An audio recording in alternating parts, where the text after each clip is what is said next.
OTT yang terjadi terhadap anggota DPRD, yaitu Muhammad Sanusi yang tadi sudah juga diinformasikan oleh KPK. Kita lihat dulu seperti apa penetapannya.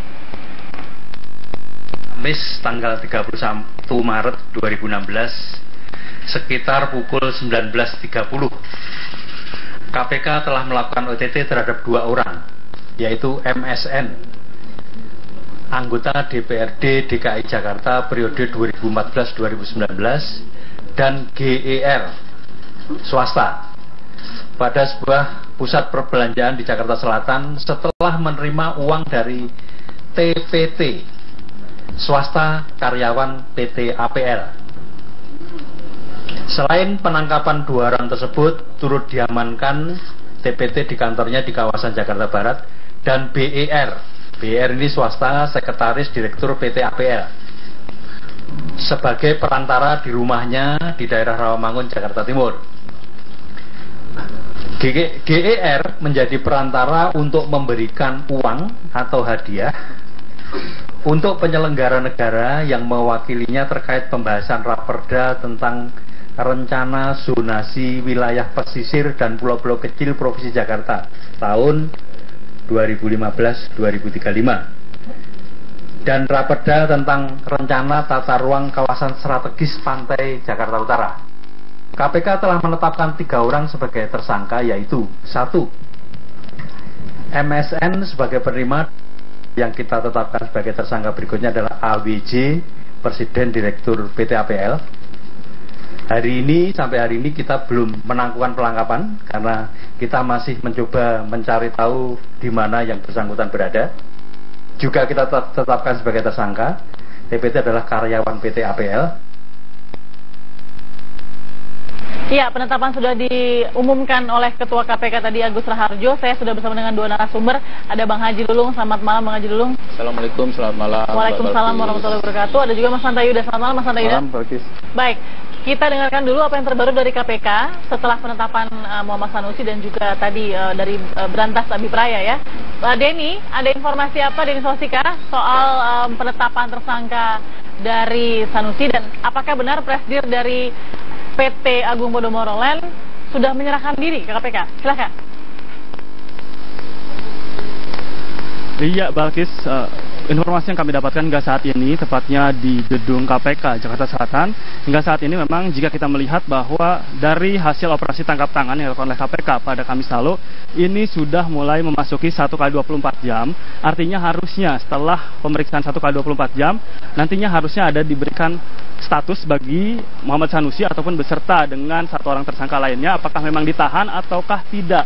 Sementara itu, namun hingga saat ini kami masih belum melihat apakah Muhammad Sanusi sendiri sudah keluar dari gedung KPK ataukah belum hingga saat ini. Sementara itu, Balkis, perlu kami informasikan juga bahwa tadi baru saja sekitar pukul 20.00 waktu Indonesia Barat, salah seorang tersangka yang baru saja tadi ditetapkan oleh KPK dalam operasi tangkap tangan yang dilakukan pada hari Kamis lalu, yang berasal dari presidir PT APL yang berinisial AWJ, tadi tiba di gedung KPK, dan kami pun tadi sempat dari beberapa awak media menanyakan langsung apakah memang kedatangannya kali ini adalah merupakan menyerahkan diri ataukah mungkin sebaliknya dari AWJ sendiri adalah ditangkap langsung oleh KPK, namun dirinya enggan memberikan keterangan hingga langsung masuk ke ruang KPK atau ke ruang penyidik untuk dilakukan pemeriksaan lebih lanjut.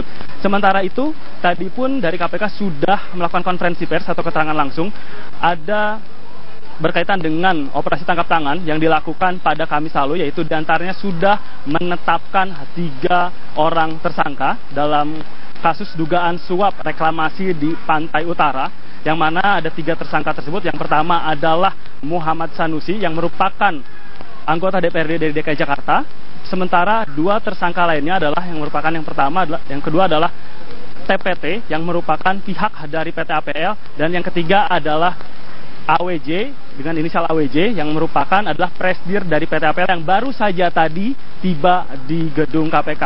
Dan dari kronologi yang diberikan oleh Agus Raharjo yang mengatakan bahwa adanya indikasi dari PT APL sendiri untuk mempengaruhi dari anggota DPRD dalam rangka untuk merubah suatu kebijakan yang nantinya akan menguntungkan PT APL. Dan dari operasi tangkap tangan yang dilakukannya ada sejumlah barang bukti yang diamankan.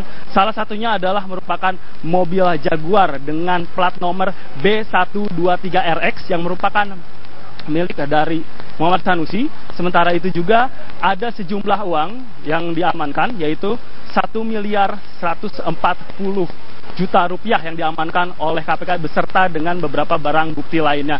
Sementara itu KPK pun sudah melakukan penggeledahan di kantor DPRD dan ada beberapa ruang pun yang sudah disegel. Di antaranya salah satunya adalah merupakan ruangan dari Muhammad Sanusi sendiri.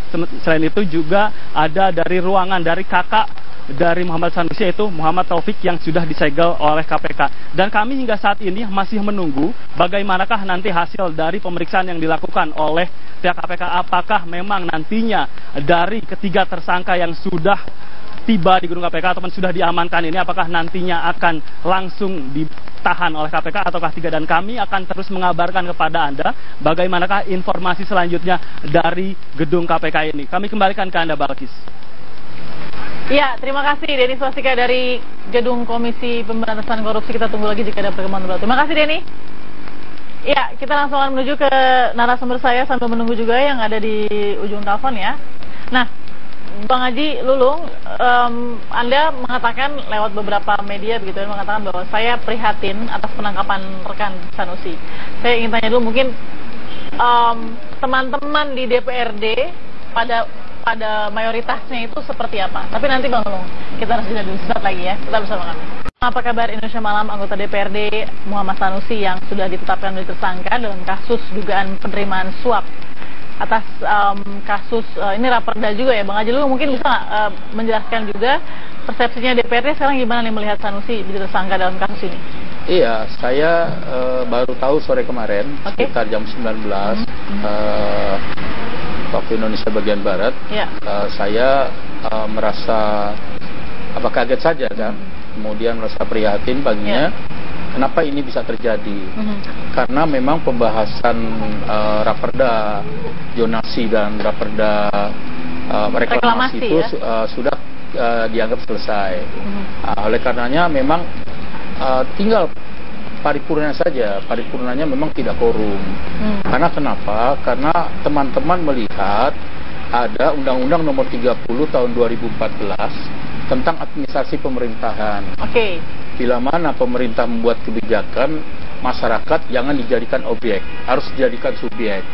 Artinya bila mana ada kebijakan yang merupakan surat keputusan gubernur tentang proyek reklamasi Blok G itu, ya masyarakat harus diikut sertakan, harus diskusikan. Nah, dari itulah masing-masing teman-teman di fraksi itu kontroversi terhadap persoalan. Kontroversi artinya terbelah? Iya, kontroversi. Ada 3 partai ya, terutama fraksi saya, fraksi Partai Persatuan Bangunan, fraksi Golongan Karya, dan fraksi Demokrat. Kemudian yang pecah. Enggak, dipecah nih. Pecah. Ya, PDIP juga pecah ya. Jadi masih beranggapan ini belum bisa dilakukan karena tidak lagi cuma berdasarkan surat keputusan. Surat keputusan tadi katakan bahwa itu adalah merupakan kebijakan pemerintah, dan kemudian ini ya masyarakat jangan dijadikan objek, harus dijadikan subjek tadi. Baik, Bang Haji, ketika kemudian Bang Sanusi dianggap atau diduga menerima suap begitu ya, karena sudah operasi tangkap tangan. Nah, sebenarnya di mana sih celahnya Bang Haji kalau memang ini masih belum ibaratnya quorum begitu ya, tidak kemudian satu suara, di mana sih sebenarnya celahnya Bang Sanusi ini yang Anda perkirakan mungkin? Iya, saya hampir tidak mengerti ya. Saya hampir tidak mengerti. Memang Pak Sanusi kan di alat kelengkapan di Ketua Komisi D. Ada Ketua Komisi D. Oleh karenanya saya tidak habis pikir kenapa Pak Sanusi bisa bertemu dengan cara-cara sendiri, dengan barangkali ya, ini masih dugaan kan, cara-cara sendiri, terus ngelobi-lobi sendiri kepada yang bersangkutan yang mempunyai pekerjaan di sana, kemudian ketangkep tangan. Nah, ini nanti kita serahkan persoalan ini kepada penegak hukum. Agar penegak hukum ini bisa menyelidiki dan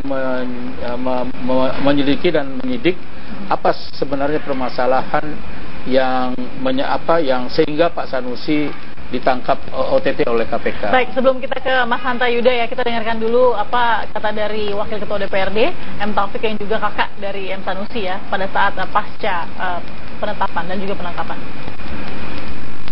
Memang ada komitmen Pak Prabowo yang diberikan untuk turut melakukan pemberantasan korupsi. Karenanya kita akan melepas itu sepertinya.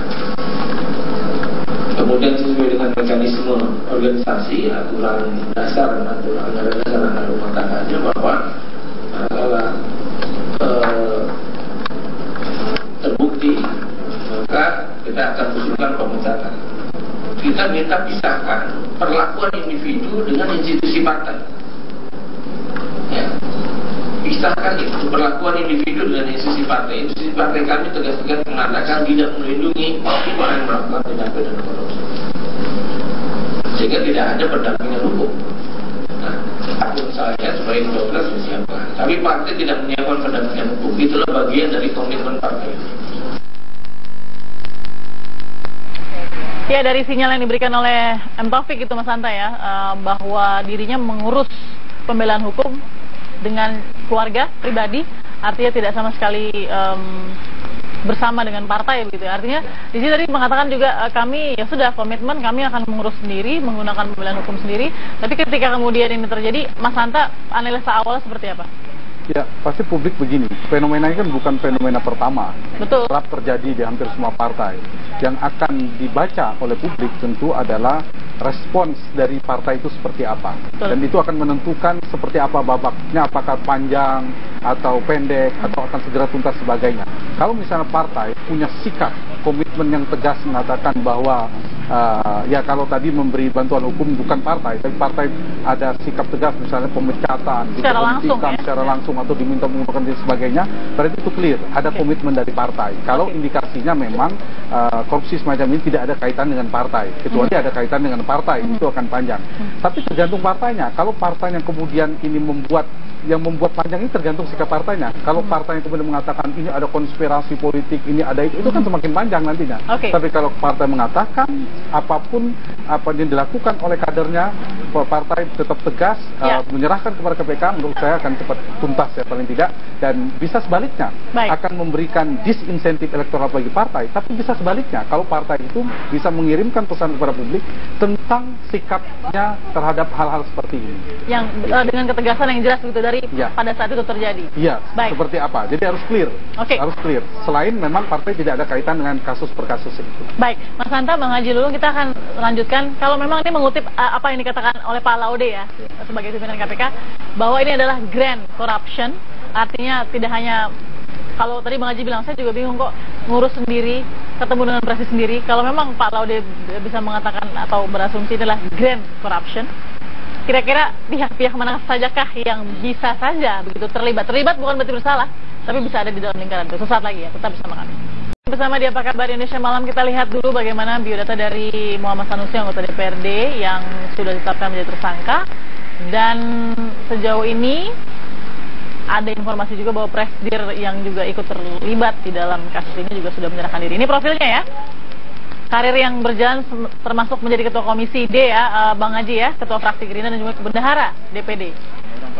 Karir Ketua Bidang Politik di KMP DKI Jakarta dan Sekretaris PKP Jakarta Utara.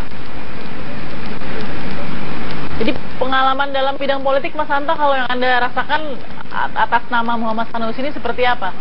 Sedang naikkah atau mungkin bagaimana yang Anda lihat konstatasinya? Tentu sedang naik ya, kalau kita baca profilnya itu di PKP partai sebelumnya, kemudian sekarang di Ketua Komisi, menurut saya ya naik ya, meskipun nanti klimaks dengan peristiwa ini, ya tetapi yang perlu didalami tadi yang Balkis katakan, menurut saya political corruption seperti ini biasanya tidak melibatkan satu lokus.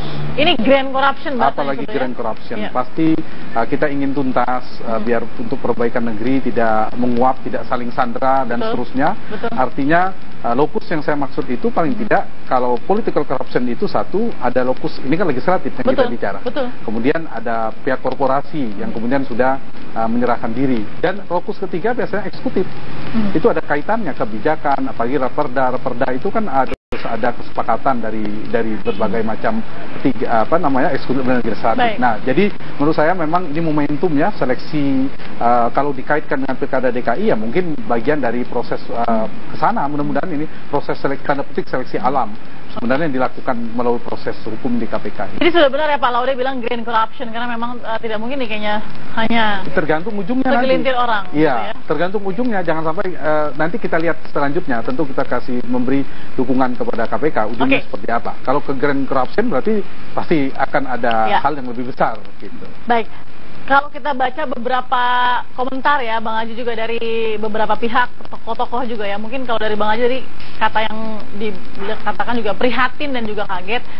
Ketua DPRD juga kaget karena baru tahu Pak Prasetyo Edy ya. Lalu kemudian Pak Wagub juga mengatakan bagus itu sekalian bersih-bersih semuanya dan paling bagus bersih-bersih dari atas. Itu menurut Pak Wagub ya. Pak Ahok juga sudah berkomentar tentang sedikit kehidupan dari Sanusi yang dikabarkan hidupnya mewah, dikatakan Pak Ahok seperti itu. Nah, kita juga akan mendengarkan nih kira-kira komentar dari Bang Ruhut Sitompul yang pokoknya pas saya buka ini udah ada komentarnya aja di dunia media sosial ya. Bang Ruhut, Anda sudah berkomentar soal kasus ini. Bang Ruhut, selamat malam, sedang ada di Bogor, Jawa Barat. Terima kasih sudah bergabung dengan kami di Apa Kabar Indonesia Malam. Apa yang Anda katakan di media soal kasus Sanusi ini, apa sih sebenarnya persepsi Anda soal itu? Silahkan. Selamat malam Balkis. Malam Bang Ruhut. Ya, TV1 dan sahabat-sahabat saya dan Hanta Yuda. Jadi saya hanya mengatakan jangan kita pintar menunjuk hidung orang lain sebelum kita menunjuk hidung kita sendiri. Dan saya mohon, ini kerja daripada KPK. Kebetulan produk saya salah satu dari Komisi 3, mereka mitra kami. Saya acung jempol kepada Pak Agus, Ibu Basaria Panjaitan, Pak Alex, Pak Saud Situmorang, dan Pak Laude. Jadi ini tidak ada politiknya. Kok lucu mengkait-kaitkan dengan politik? Karena itu saya ingatkan, jangan main api, nanti terbakar. Oke, Bang Ruhut, ini kan bukan pertama kalinya ya, anggota DPRD, anggota DPR, bahkan mungkin penegak hukum sekalipun ya yang terjerat kasus korupsi, mau itu gratifikasi, suap, dan lain-lain ya. Sepertinya memang ada yang salah, dan apalagi kalau kita mengutip apa yang dikatakan oleh Pak Laude ya, grand corruption. Mungkin kita juga pernah punya pengalaman dulu soal grand corruption. Apa yang bisa Bang Ruhut sampaikan soal grand corruption yang terjadi di DPRD? Atau mungkin pada di Indonesia? Yang dibilang Pak Laude itu benar ya, grand corruption. Supaya kita tidak kena hal ini, kan saya selalu mengingatkan ya, berjalanlah di jalan hukum. Selama dia berjalan di jalan hukum, kita tidak masuk dalam lingkaran itu. Karena itu saya mohon, bersyukur kita jadi wakil rakyat, sama DPR RI, sama DPRD tingkat 1 dan tingkat 2 ya. Kita wakil rakyat, rakyat miskin karena ulah para koruptor. Janganlah ya, yang lain-lain jangan ketawa dulu kalian karena belum ketangkap ya. Karena itu apa yang dibilang Pak Laude, waspada, waspada, waspadalah. Tapi lebih baik seperti yang saya tekankan, jangan main api, nanti terbakar. Oke, Bang Lulu mau punya obrolan sama Bang Ruhut, silakan loh Bang Lulu, silakan. Ya, Bang Ruhut ini senior saya banyak belajar dengan beliau. Dia pernah katakan sama saya pada kasus IPS tempo lalu, waktu lalu. Dia katakan, Dinda jalanlah kalau Dinda tidak bersalah. Dia juga pernah menghubungi beberapa kawan di Baresim. Beliau mengatakan ya Haji Lulung itu orang baik. Terima kasih Bang. Ya, terima kasih Bang. Haji Lulung. Ya. Artinya begini, saya setuju dengan Abang, jangan bermain api. Saya melihat memang ada persoalan yang substansinya bukan saja pada persoalan Pak Sanusi. Ini adalah persoalan bersama-sama di dalam rangka untuk merealisasi sebuah proyek raksasa, katakanlah di Blok G, dengan surat keputusan Pak Gubernur DKI Jakarta. Kemudian ada usulan tentang raperda zonasi dan reklamasi. Usulan itu dari pemerintah daerah dan dibahas oleh kita. Memang ada waktu-waktu yang menghabiskan waktu, menguras tenaga, bahkan dari beberapa fraksi, terutama fraksi kami, fraksi Golkar dan fraksi Demokrat, ini menolak soal reklamasi. Kemudian raperda ini tidak lagi cepat diparipurnakan. Ini yang menjadi persoalan saling kejar-mengejar, ya, saling kejar-mengejar. Saya biarkanlah saya katakan ini, saya setuju itu tadi ada sebuah grand corruption tadi, ya. Biar kita serahkan kepada penegak hukum, tidak saja berhenti di Sanusi barangkali. Dan alhamdulillah tadi ada kesadaran yang tumbuh dari sahabat saya Arisman tadi. Dia menyerahkan diri, dan dari Arisman ini apa keterangannya? Apakah memang saudara Sanusi atas nama sendiri tadi yang dikatakan oleh saudara Taufik kakaknya? Apakah memang ini menyangkut persoalan kedewanan? Kalau menyangkut persoalan kedewanan, saya katakan kalau fraksi saya, fraksi Demokrat, fraksi Golkar memang tidak sependapat soal itu. Nah, kalau itu ada persoalan kedewanan, saya pikir ya kita lihat saja nanti penegakan hukum apa yang akan dilakukan penyelidikan dan penyidikan, Bang Ruhut. Bang Ruhut, mungkin kalau bisa disederhanakan, ini kan intinya berangkat dari sebuah kesempatan yang namanya ada proyek raksasa, lalu kemudian butuh keputusan yang quorum, artinya banyak celah di sana. Bang Ruhut, ada pesan apa sebagai politisi senior yang melihat celah ini banyak sekali di gedung Dewan, baik DPR, DPRD, dan yang lain-lain? Silahkan, Bang Ruhut. Iya, pengalaman saya berapa periode di Senayan, saya mohon kepada semua kita yang dipercaya rakyat menjadi wakil rakyat, ya, jangan manakala sebelum kita mendapat kesempatan, kita seperti orang yang paling suci, habis orang kita sikat semua. Tetapi manakala kita dapat kesempatan, mulai hati kita goyah, saya mohon janganlah. 10 jari saya memohon kepada seluruh sahabat-sahabat saya dari tingkat pusat sampai kabupaten kota, tolong jangan, karena ingat rakyat miskin karena ulah koruptor, dan saya acung jempol kepada 5 komisioner mitra saya, dan tetap fraksi saya safe KPK. Baik, intinya katakan tidak pada korupsi, begitu Bang Ruhut ya? Kita sepakat soal itu ya? Itu jelas. Baik. Bang Ruhut Sitompul, politisi senior Partai Demokrat, terima kasih Bang Ruhut. Kita lihat bagaimana semangat Anda ini, sudah pakai topi baret nih Mas Hanta ya. Mestinya agak lebih galak lagi kita. Terima kasih Bang Ruhut, selamat malam. Selamat bekerja lagi dalam pembinaan kader-kader ya. Terima kasih. Selamat malam. Kita akan sambung lagi pada Indonesia Malam dengan Mas Hanta. Nanti kita akan bicarakan lagi soal grand corruption, karena ini tidak main-main ya, menyangkut sebuah proyek besar juga. Saat lagi tetap bersama kami. Haji Dulung ya, kalau memang kita melihat sosok Bang Sanusi ini kan juga nggak asing untuk media, begitu kan, Bang Dulung, dan bisa lihat juga dari cara berbicara mungkin smart, percaya diri dan lain-lain. Tapi Anda harap-harap cemas tidak sih seorang Sanusi saja bisa masuk ke dalam ini gitu, apalagi yang lain misalnya? Ya, memang kan ini dari niat masing-masing teman-teman dalam bekerja. Mereka punya komitmen nggak terhadap sumpah mereka pada waktu itu. Kemudian ini pekerjaan sesungguhnya bukan pekerjaan kedewanan.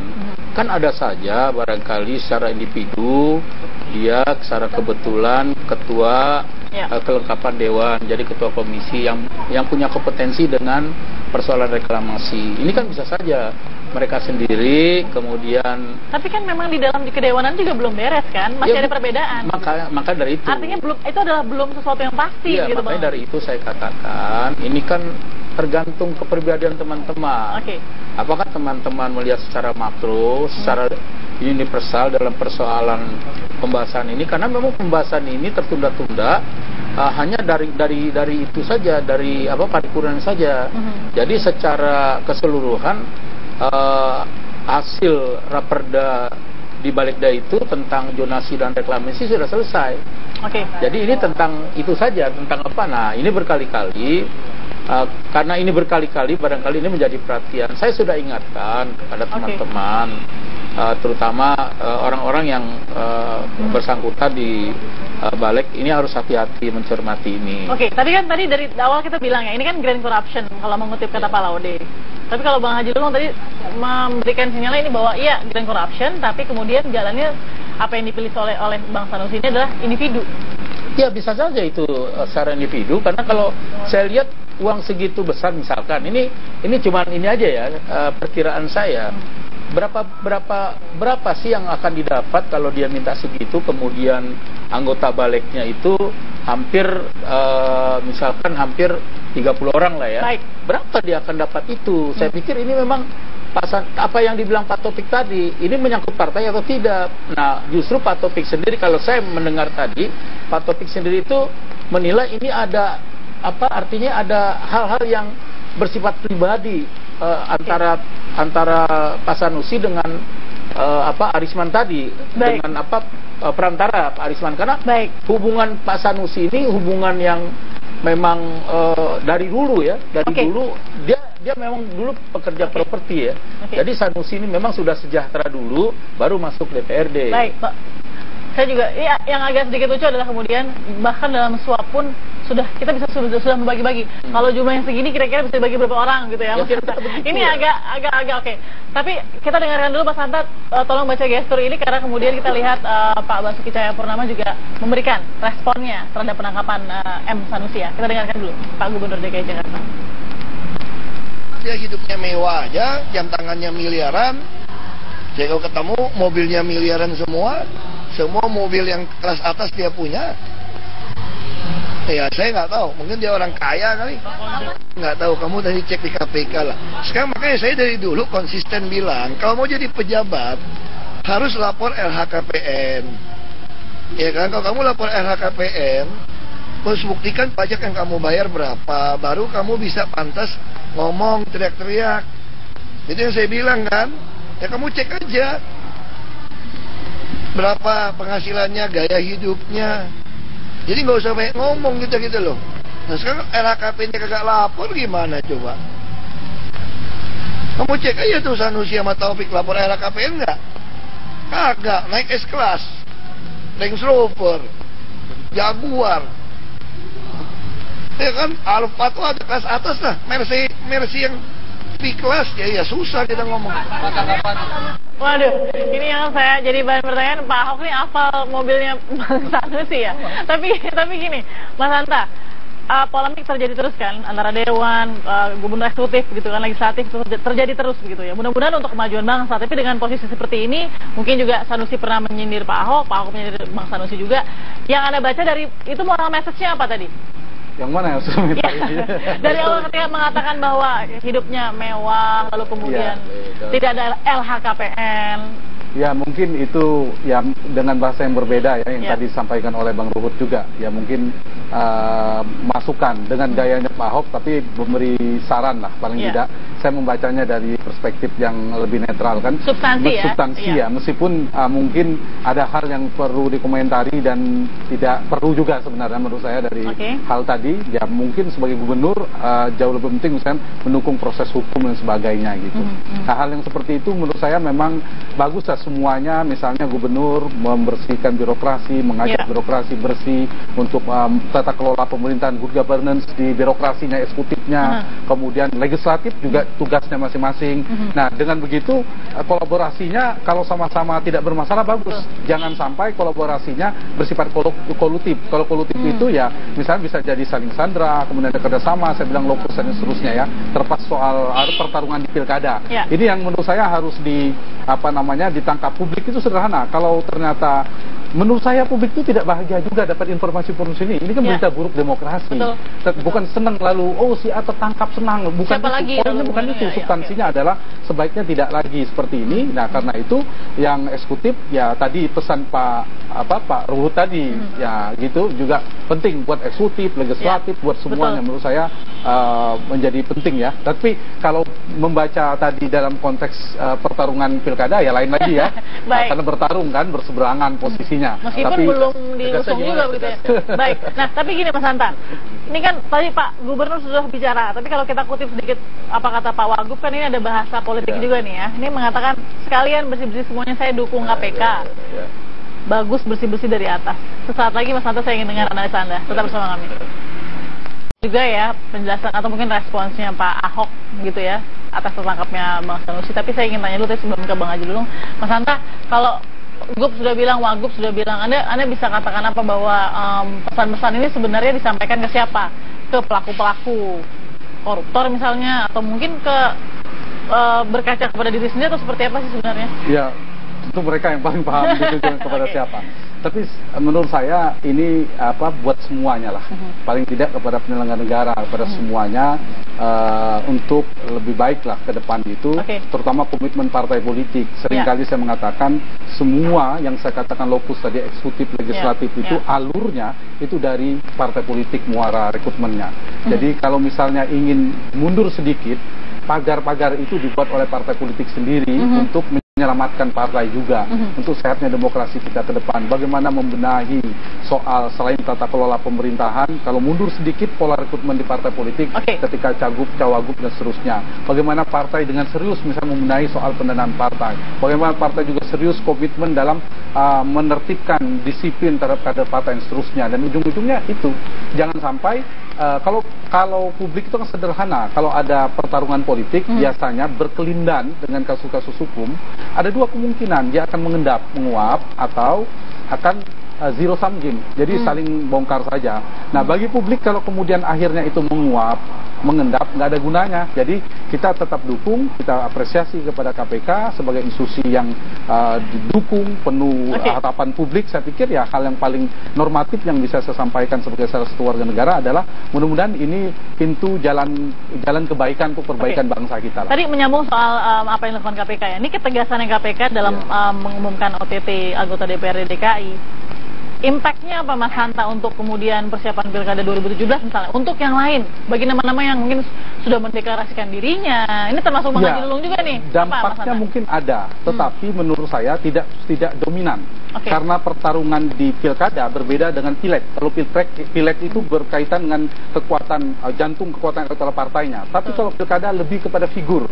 Jadi kalau partai itu mau Gerindra, P3, siapa memunculkan figur yang kuat dan di saat yang sama misalnya bisa memunculkan sesuatu yang dia, Pak Ahok sebagai incumbent, dia juga punya kekuatan seperti Pak Ahok, tetapi dia punya kekuatan yang menjadi titik tanda petik kelemahan Pak Ahok, mungkin menarik. Dia bersih, dia berintegritas seterusnya, tetapi dia rendah hati, tetapi komunikasi politiknya baik misalnya. Nah, itu akan menjadi nilai-nilai plus bagi penantang Pak Ahok sebagai incumbent. Nah, dampaknya tentu dampak negatifnya ada bagi institusi DPRD, pada hati-hati semua gitu kemudian partai. Nah, itu positif berarti.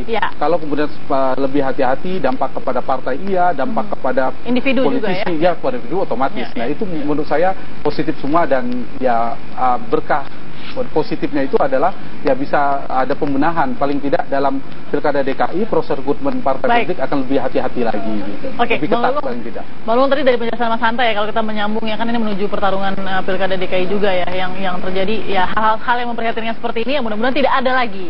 Karena kan nama-nama yang sudah semangat begitu kan, dengan susah loh membangun kepercayaan diri untuk kemudian deklarasi menjadi seorang calon yang siap untuk diusung. Saya setuju tadi kalau mundur sedikit ya, kita agar selektif mengusung kader dalam posisi yang cukup tinggi cukup tinggi, artinya yang strategis ya. Oleh karenanya memang itu dilakukan oleh masing-masing kader.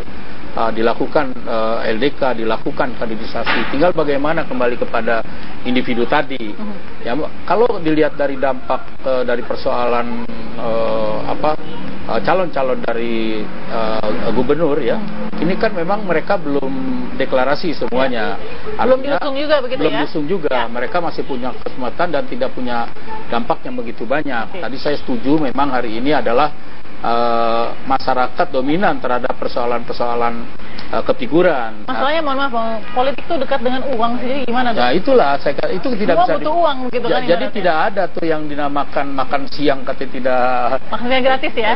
Gratis. Inilah fakta yang ada. Kemudian bagaimana misalkan saya main di grassroots, tingkat grassroots, kemudian posko-posko relawan saya ada di rumah ya, dan itu pakai uang tapi tidak begitu banyak. Terus bagaimana ada calon-calon yang buka depot-depot di mal-mal, itu juga pakai uang lebih besar daripada anggaran yang ada. Artinya saya pikir udahlah, kita elegan saja, ada kebersamaan untuk mensukseskan jalannya pilkada, mengamankan pilkada. Tentunya bagaimana kita dapat membangun komunikasi, ya, ini kan bukan saja perubahan secara global, tapi bagaimana seorang pemimpin ke depan mampu berkomunikasi dengan rakyatnya agar rakyatnya mencintai kepala daerahnya. Kalau tidak pandai berkomunikasi dengan rakyatnya, artinya dia juga tidak bisa pandai berkomunikasi dengan daerah-daerah yang strategis, daerah-daerah sanggahan. Nah, ini akan menjadi persoalan nanti, soal sampah lagi, soal banjir lagi, dan soal lain-lain lagi. Ya, ini saya pikir ini sangat paling penting, ini tidak boleh terjadi lagi. Sedikit Mas Hanta, saya ingin dengar dari Anda nih, memang ada politik yang hemat tanpa budget yang besar. Iya. Kalau tadi kan Bang Lulu nih bilangnya grassroots lah, kita sederhana mungkin dan lain-lain. Karena terlibarisasi. Karena kalau berdemokrasi juga nggak bisa kalau demokrasi murah. Tetapi yang perlu dilakukan paling konkret, misalnya partai menihilkan mahar, itu konkret itu. Berarti biaya politik, misalnya ada saya atau siapa ingin maju, ya, terkurangi itu berapa harus bayar P3, kurangi, misalnya Golkar, Nasdem, PKB dan sebagainya, semua partai paling tidak itu berkurang. Ada satu. Kedua, misalnya figurnya kuat, dia tidak mengandalkan politik uang untuk membeli pemilih, itu sudah berkurang juga dua. Jadi harus partai mulai bergeser mencari figur berdasarkan kapabilitas, rekam jejak, kinerjanya, bukan sekedar terjebak popularitas, apalagi hanya isi tas. Itu yang harus dihindari. Bagus sekali. Baik, itu tadi bagus sekali Mas Hanta. Terima kasih sudah memberikan informasinya ya di Apa Kabar Indonesia Malam. Kita lihat ya Mas Hanta ya. Mudah-mudahan nama-nama yang sudah deklarasi mengusung di Bang Haji Lulung ya, jauh ya Bang dari korupsi ya. Insya Allah terjaga. Terima kasih Bang Haji Lulung juga. Kita akan lihat seperti apa nanti, meskipun ini juga berita yang mengagetkan, mengejutkan. Mudah-mudahan kalau memang benar ini grand corruption, ada baiknya dari hulu sampai hilir bisa ditindak.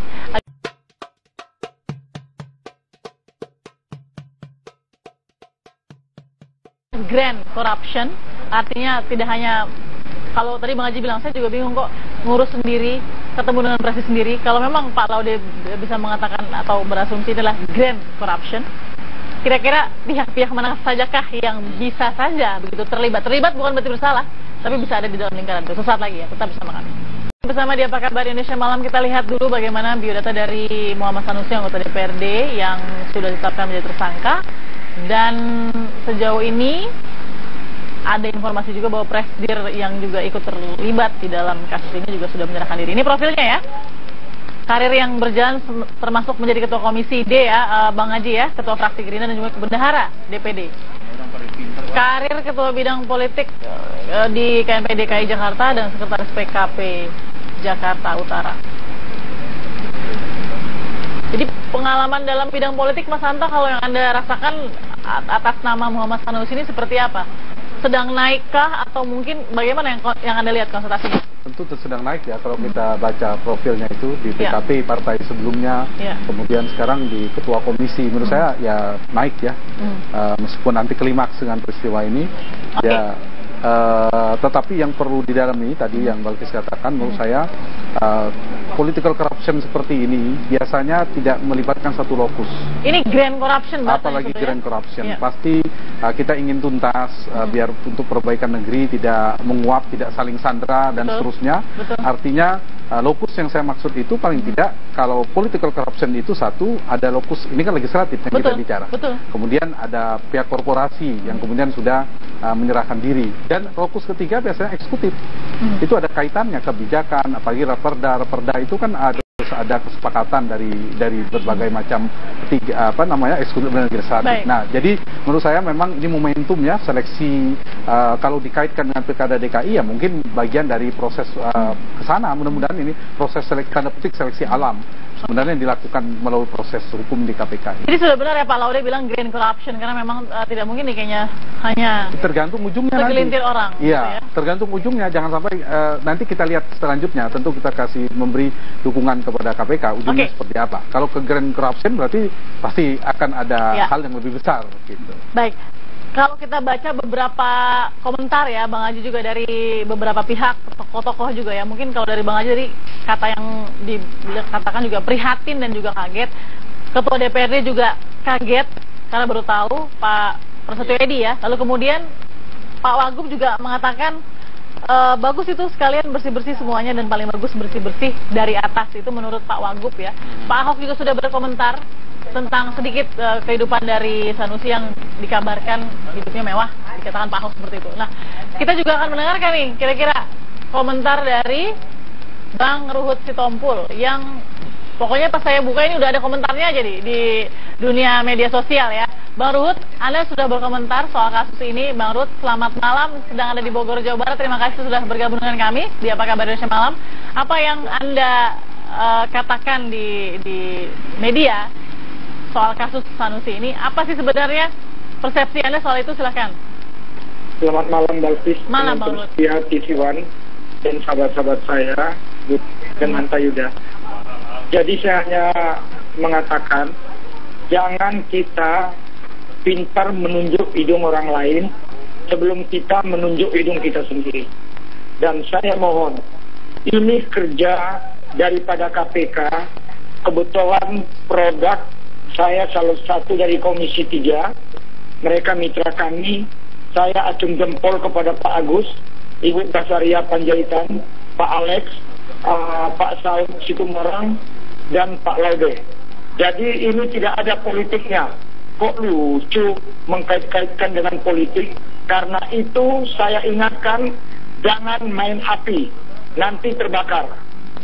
Oke, Bang Ruhut, ini kan bukan pertama kalinya ya, anggota DPRD, anggota DPR, bahkan mungkin penegak hukum sekalipun ya yang terjerat kasus korupsi, mau itu gratifikasi, suap, dan lain-lain ya. Sepertinya memang ada yang salah, dan apalagi kalau kita mengutip apa yang dikatakan oleh Pak Laude ya, grand corruption.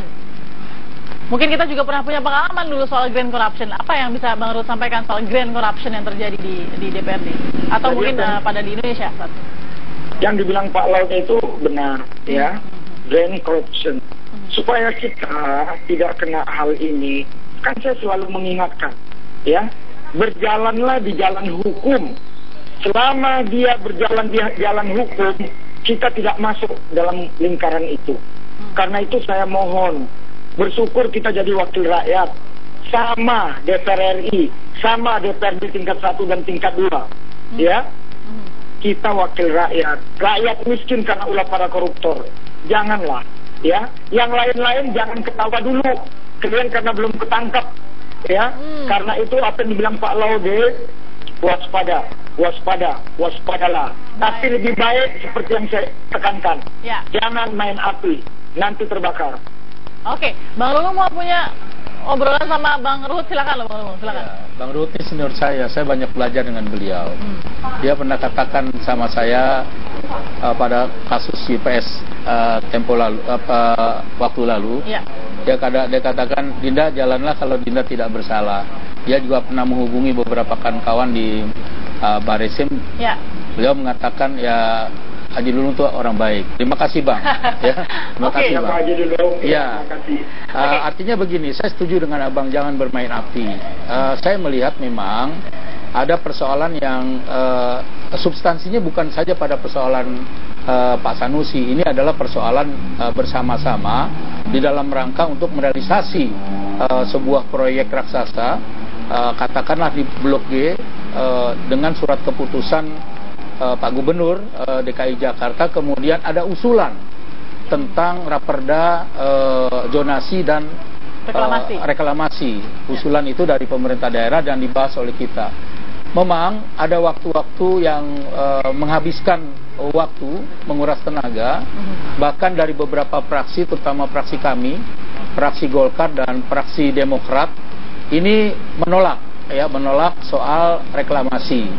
Kemudian raperda ini tidak lagi cepat diparipurnakan. Ini yang menjadi persoalan saling kejar-mengejar, ya, saling kejar-mengejar. Saya biarkanlah saya katakan ini, saya setuju itu tadi ada sebuah grand corruption tadi, ya. Biar kita serahkan kepada penegak hukum, tidak saja berhenti di Sanusi barangkali. Dan alhamdulillah tadi ada kesadaran ada kesadaran yang tumbuh dari sahabat saya Arisman tadi. Dia menyerahkan diri, dan dari Arisman ini apa keterangannya? Apakah memang saudara Sanusi atas nama sendiri tadi yang dikatakan oleh saudara Taufik kakaknya? Apakah memang ini menyangkut persoalan kedewanan? Kalau menyangkut persoalan kedewanan, saya katakan kalau fraksi saya, fraksi Demokrat, fraksi Golkar memang tidak sependapat soal itu. Nah, kalau itu ada persoalan kedewanan, saya pikir ya kita lihat saja nanti penegakan hukum apa yang akan dilakukan penyelidikan dan penyidikan, Bang Ruhut. Bang Ruhut, mungkin kalau bisa disederhanakan, ini kan intinya berangkat dari sebuah kesempatan yang namanya ada proyek raksasa, lalu kemudian butuh keputusan yang quorum, artinya banyak celah di sana. Bang Ruhut, ada pesan apa sebagai politisi senior yang melihat celah ini banyak sekali di gedung Dewan, baik DPR, DPRD, dan yang lain-lain? Silahkan, Bang Ruhut. Iya, pengalaman saya berapa periode di Senayan, saya mohon kepada semua kita yang dipercaya rakyat menjadi wakil rakyat, ya, jangan manakala sebelum kita mendapat kesempatan, kita seperti orang yang paling suci, habis orang kita sikat semua. Tetapi manakala kita dapat kesempatan, mulai hati kita goyah, saya mohon janganlah. 10 jari saya memohon kepada seluruh sahabat-sahabat saya dari tingkat pusat sampai kabupaten kota, tolong jangan, karena ingat rakyat miskin karena ulah koruptor, dan saya acung jempol kepada 5 komisioner mitra saya, dan tetap fraksi saya safe KPK. Baik, intinya katakan tidak pada korupsi, begitu Bang Ruhut ya? Kita sepakat soal itu ya? Itu jelas. Baik. Bang Ruhut Sitompul, politisi senior Partai Demokrat, terima kasih Bang Ruhut. Kita lihat bagaimana semangat Anda ini, sudah pakai topi baret nih Mas Hanta ya. Musuhnya agak lebih galak lagi kita. Terima kasih Bang Ruhut, selamat malam. Selamat bekerja lagi dalam pembinaan kader-kader ya. Terima kasih. Selamat malam. Kita akan sambung lagi pada Indonesia Malam dengan Mas Hanta. Nanti kita akan bicarakan lagi soal grand corruption, karena ini tidak main-main ya, menyangkut sebuah proyek besar juga. Saat lagi tetap bersama kami. Haji Dulung ya, kalau memang kita melihat sosok Bang Sanusi ini kan juga nggak asing untuk media, begitu kan, Bang Dulung, dan bisa lihat juga dari cara berbicara mungkin smart, percaya diri dan lain-lain. Tapi Anda harap-harap cemas tidak sih seorang Sanusi saja bisa masuk ke dalam ini gitu, apalagi yang lain misalnya? Ya, memang kan ini dari niat masing-masing teman-teman dalam bekerja. Mereka punya komitmen nggak terhadap sumpah mereka pada waktu itu. Kemudian ini pekerjaan sesungguhnya bukan pekerjaan kedewanan. Kan ada saja barangkali secara individu dia secara kebetulan ketua kelengkapan dewan, jadi ketua komisi yang punya kompetensi dengan persoalan reklamasi. Ini kan bisa saja mereka sendiri, kemudian. Tapi kan memang di dalam kedewanan juga belum beres kan, masih ada perbedaan. Maka dari itu. Artinya itu adalah belum sesuatu yang pasti. Iya, gitu, makanya dari itu saya katakan ini kan tergantung kepribadian teman-teman. Apakah teman-teman melihat secara makro, secara universal dalam persoalan pembahasan ini? Karena memang pembahasan ini tertunda-tunda hanya dari itu saja, dari paripurna saja. Jadi secara keseluruhan hasil raperda di Balegda itu tentang zonasi dan reklamasi sudah selesai. Jadi ini tentang itu saja, tentang apa? Nah, ini berkali-kali karena ini berkali-kali barangkali ini menjadi perhatian. Saya sudah ingatkan kepada teman-teman, terutama orang-orang yang bersangkutan di Baleg ini harus hati-hati mencermati ini. Tadi dari awal kita bilang ya, ini kan grand corruption kalau mengutip kata Pak Laude. Tapi kalau Bang Haji Dulung tadi memberikan sinyalnya ini bahwa iya grand corruption, tapi kemudian jalannya apa yang dipilih oleh Bang Sanusi ini adalah individu. Ya bisa saja itu secara individu, karena kalau saya lihat uang segitu besar misalkan, ini cuman ini aja ya perkiraan saya. Berapa sih yang akan didapat kalau dia minta segitu, kemudian anggota Balegnya itu hampir misalkan hampir 30 orang lah ya. Berapa dia akan dapat itu? Saya pikir ini memang apa yang dibilang Pak Taufik tadi, ini menyangkut partai atau tidak. Nah, justru Pak Taufik sendiri, kalau saya mendengar tadi, Pak Taufik sendiri itu menilai ini ada artinya ada hal-hal yang bersifat pribadi antara Pak Sanusi dengan Arisman tadi, dengan perantara Pak Arisman, karena hubungan Pak Sanusi ini hubungan yang memang dari dulu ya, dulu Dia memang dulu pekerja properti ya. Jadi Sanusi ini memang sudah sejahtera dulu, baru masuk DPRD. Baik, Pak. Saya juga, yang agak sedikit lucu adalah kemudian bahkan dalam suap pun kita sudah membagi-bagi. Kalau jumlah yang segini kira-kira bisa dibagi berapa orang gitu ya. Ini agak oke. Tapi kita dengarkan dulu Pak Santa, tolong baca gestur ini karena kemudian kita lihat Pak Basuki Cahayapurnama juga memberikan responnya terhadap penangkapan M. Sanusi ya. Kita dengarkan dulu Pak Gubernur DKI Jakarta.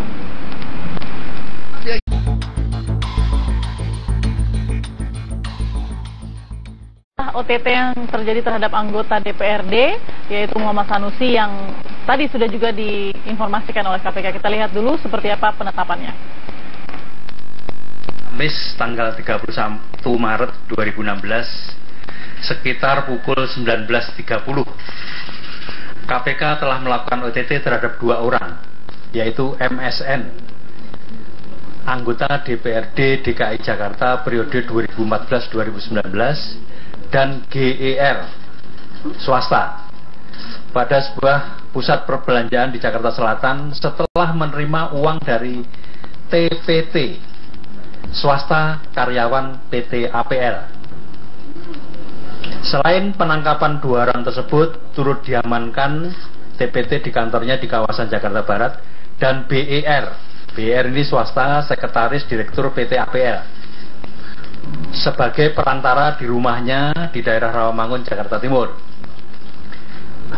GER menjadi perantara untuk memberikan uang atau hadiah untuk penyelenggara negara yang mewakilinya terkait pembahasan Raperda tentang rencana zonasi wilayah pesisir dan pulau-pulau kecil Provinsi Jakarta tahun 2015-2035. Dan Raperda tentang rencana tata ruang kawasan strategis pantai Jakarta Utara. KPK telah menetapkan 3 orang sebagai tersangka yaitu 1. MSN sebagai penerima yang kita tetapkan sebagai tersangka berikutnya adalah AWJ, Presiden Direktur PT APL. Sampai hari ini kita belum menangguhkan penangkapan karena kita masih mencoba mencari tahu di mana yang bersangkutan berada. Juga kita tetapkan sebagai tersangka. TPT adalah karyawan PT APL. Iya, penetapan sudah diumumkan oleh Ketua KPK tadi Agus Raharjo. Saya sudah bersama dengan 2 narasumber. Ada Bang Haji Lulung. Selamat malam Bang Haji Lulung. Assalamualaikum, selamat malam. Waalaikumsalam warahmatullahi wabarakatuh. Ada juga Mas Hanta Yuda. Selamat malam Mas Hanta Yuda. Baik, kita dengarkan dulu apa yang terbaru dari KPK setelah penetapan Muhammad Sanusi dan juga tadi dari Berantas Abipraya ya. Denny, ada informasi apa Denny Sosika soal penetapan tersangka dari Sanusi dan apakah benar presidir dari PT Agung Podomoro Land sudah menyerahkan diri ke KPK? Silakan.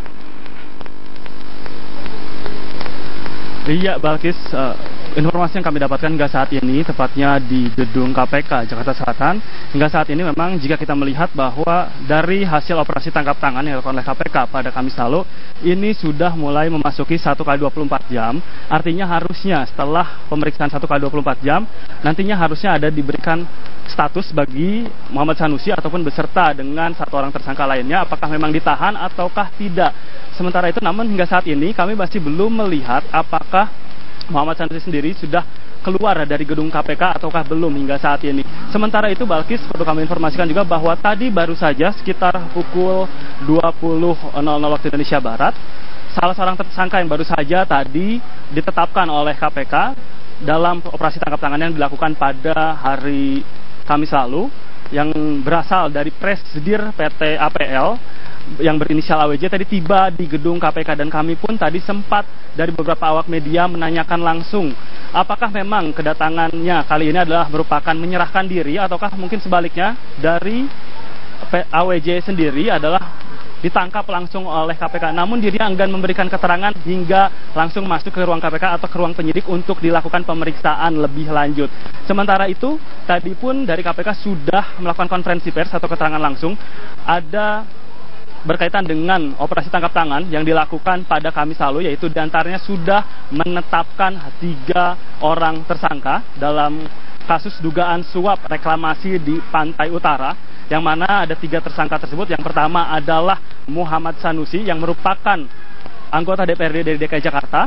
Sementara 2 tersangka lainnya adalah yang merupakan yang kedua adalah TPT yang merupakan pihak dari PT APL, dan yang ketiga adalah AWJ dengan inisial AWJ yang merupakan adalah presidir dari PT APL yang baru saja tadi tiba di gedung KPK. Dan dari kronologi yang diberikan oleh Agus Raharjo yang mengatakan bahwa adanya indikasi dari PT APL sendiri untuk mempengaruhi dari anggota DPRD dalam rangka untuk merubah suatu kebijakan yang nantinya akan menguntungkan PT APL. Dan dari operasi tangkap tangan yang dilakukannya ada sejumlah barang bukti yang diamankan. Salah satunya adalah merupakan mobil Jaguar dengan plat nomor B123RX yang merupakan milik dari Muhammad Sanusi. Sementara itu juga ada sejumlah uang yang diamankan, yaitu 1.140 juta rupiah yang diamankan oleh KPK beserta dengan beberapa barang bukti lainnya. Sementara itu KPK pun sudah melakukan penggeledahan di kantor DPRD dan ada beberapa ruang pun yang sudah disegel. Di antaranya salah satunya adalah merupakan ruangan dari Muhammad Sanusi sendiri. Selain itu juga ada dari ruangan dari kakak dari Muhammad Sanusi, yaitu Muhammad Taufik, yang sudah disegel oleh KPK. Dan kami hingga saat ini masih menunggu bagaimanakah nanti hasil dari pemeriksaan yang dilakukan oleh pihak KPK. Apakah memang nantinya dari ketiga tersangka yang sudah tiba di gedung KPK ataupun sudah diamankan ini, apakah nantinya akan langsung ditahan oleh KPK ataukah tidak. Dan kami akan terus mengabarkan kepada Anda bagaimanakah informasi selanjutnya dari gedung KPK ini. Kami kembalikan ke Anda, Balkis. Ya, terima kasih Denny Swastika dari Gedung Komisi Pemberantasan Korupsi. Kita tunggu lagi jika ada perkembangan terbaru. Terima kasih Denny. Ya, kita langsung akan menuju ke narasumber saya sambil menunggu juga yang ada di ujung telepon ya.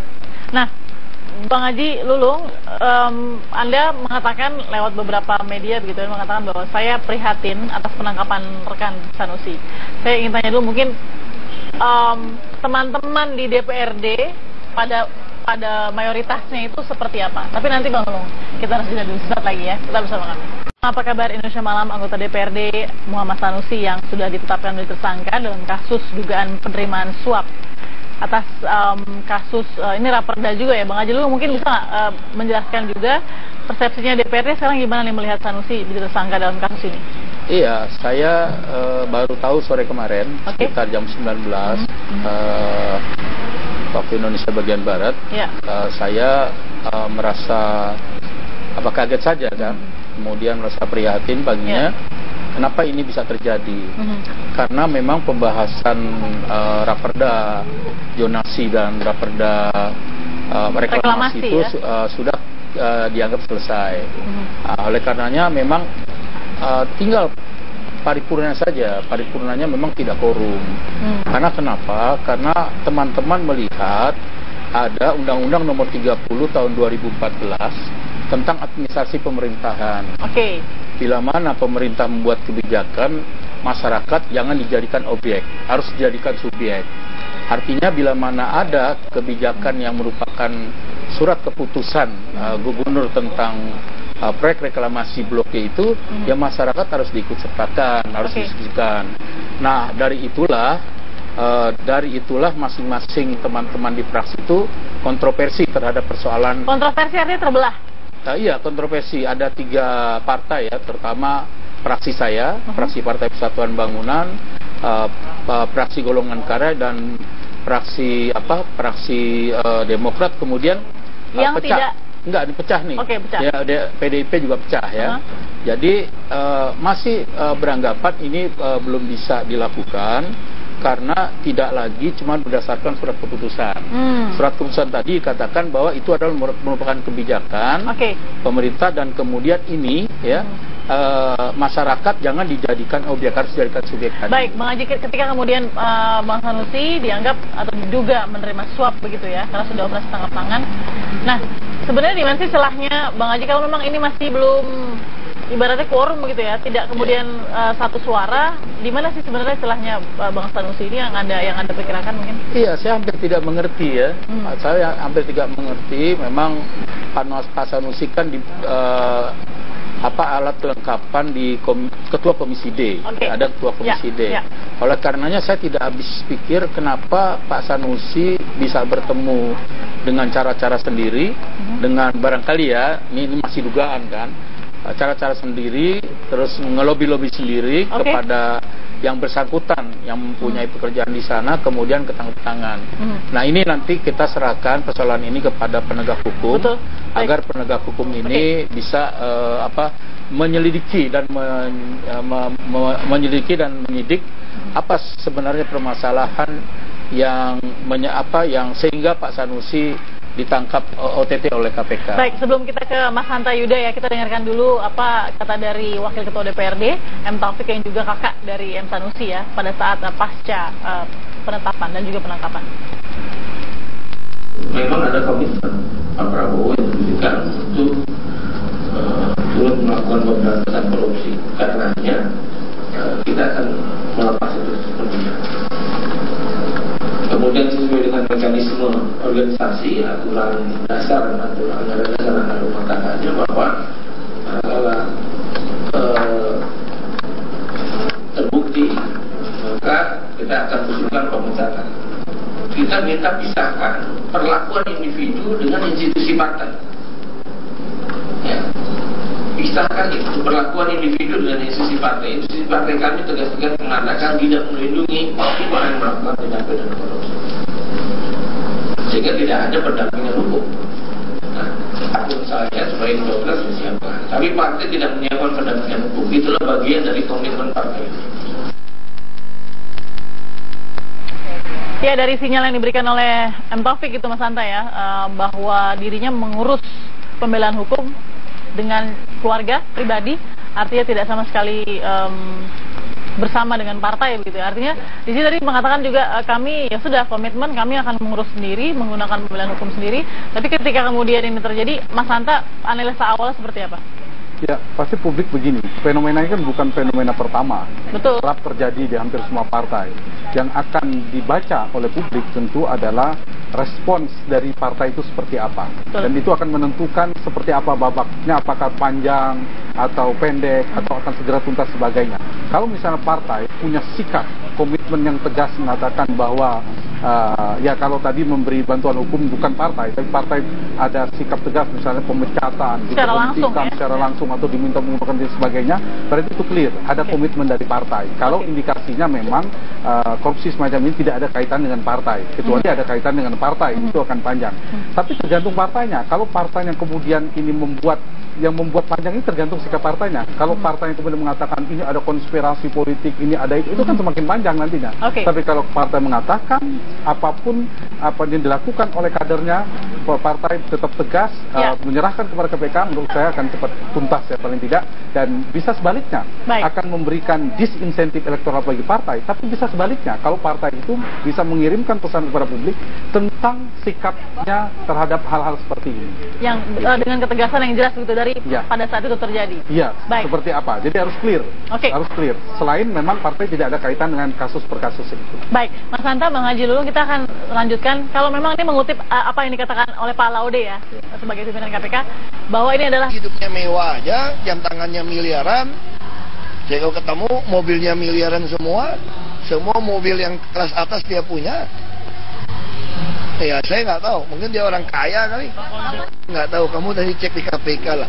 Sekarang makanya saya dari dulu konsisten bilang, kalau mau jadi pejabat harus lapor LHKPN. Ya kan, kalau kamu lapor LHKPN, harus buktikan pajak yang kamu bayar berapa, baru kamu bisa pantas ngomong teriak-teriak.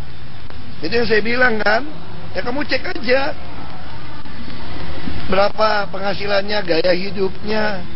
Jadi nggak usah banyak ngomong gitu loh. Nah sekarang LHKPN-nya kagak lapor gimana coba? Kamu cek aja tuh Sanusi sama Taufik lapor LHKPN nggak? Kagak, naik S-Class, Range Rover, Jaguar. Ya kan, Alfa tuh ada kelas atas lah, Mercy yang B-Class, ya susah kita ngomong.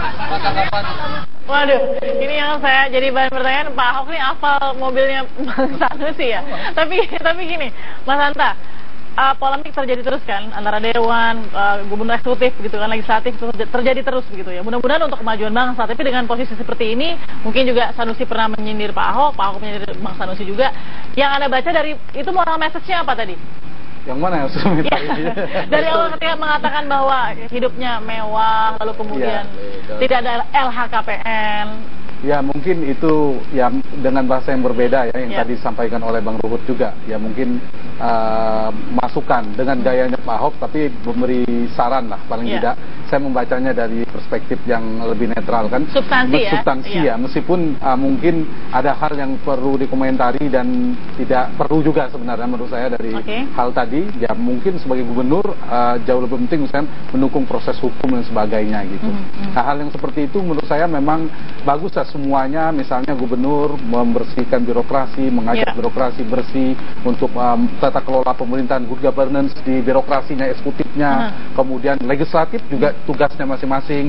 Nah, dengan begitu kolaborasinya kalau sama-sama tidak bermasalah bagus. Jangan sampai kolaborasinya bersifat kolutif. Kalau kolutif itu ya misalnya bisa jadi saling sandra, kemudian ada kerjasama, saya bilang lokus dan seterusnya ya. Terlepas soal pertarungan di pilkada. Ini yang menurut saya harus ditangkap publik itu sederhana. Kalau ternyata menurut saya publik itu tidak bahagia juga dapat informasi-informasi ini. Ini kan berita buruk demokrasi.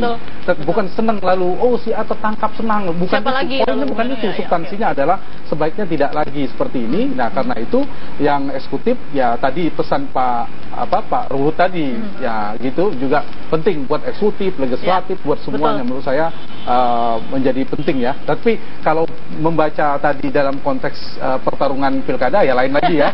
Karena bertarung kan berseberangan posisinya. Meskipun belum diusung juga gitu ya. Baik. Nah, tapi gini Mas Hanta. Ini kan tadi Pak Gubernur sudah bicara, tapi kalau kita kutip sedikit apa kata Pak Wagub kan ini ada bahasa politik juga nih ya. Ini mengatakan sekalian bersih-bersih semuanya saya dukung KPK. Bagus bersih-bersih dari atas. Sesaat lagi Mas Hanta saya ingin dengar analisa Anda. Tetap bersama kami.